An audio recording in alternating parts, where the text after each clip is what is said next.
capital, money, reparations. That will stimulate this economy for the 2.6 million blacks in California. There's only one thing that would stop our children from busting into these liquor stores. There's only one thing that would stop our kids from busting into these jewelry stores, stealing watches and jewelry, and that's reparations.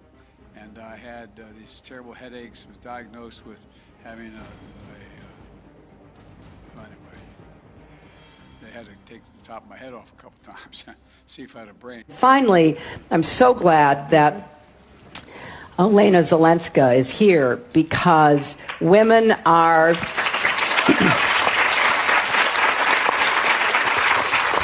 women and children are the primary victims of conflict and of climate change, and there is no place that unfortunately, tragically shows us that more dramatically than Ukraine today, but there are a lot of other conflicts, a lot of other challenges that we have to take into account as we look at gender apartheid in Afghanistan, the persecution and oppression of girls and women exercising their freedom of choice in Iran and so many other places.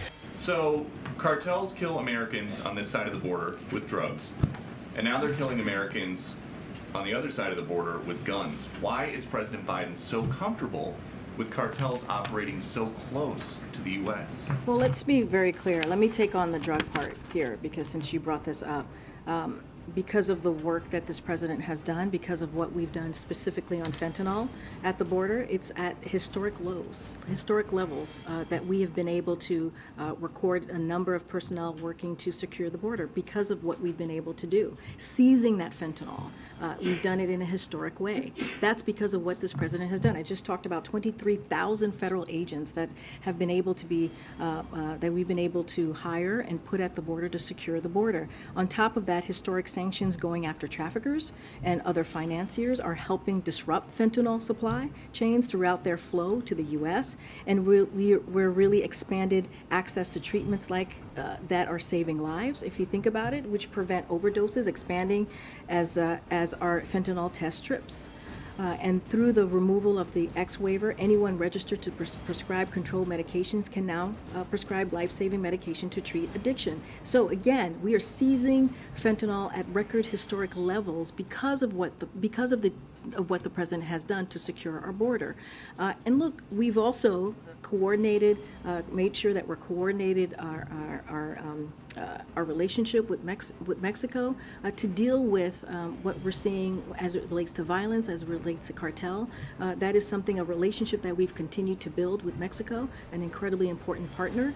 You saw that when he went down for the summit in Mexico City. So the president is dedicated to this and is doing the work that we're actually seeing at the border, again, when we think about fentanyl.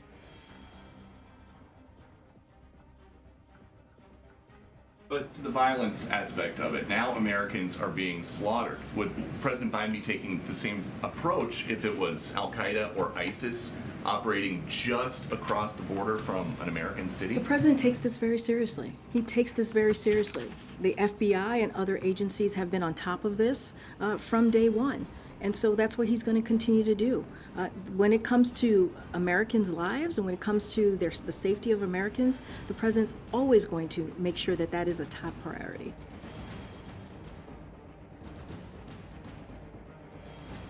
Would President Biden ever consider using the U.S. military to disrupt cartel operations? I'm just not going to get into the military and how it's being used.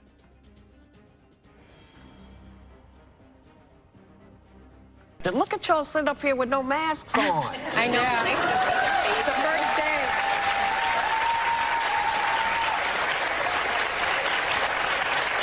Wait a minute now.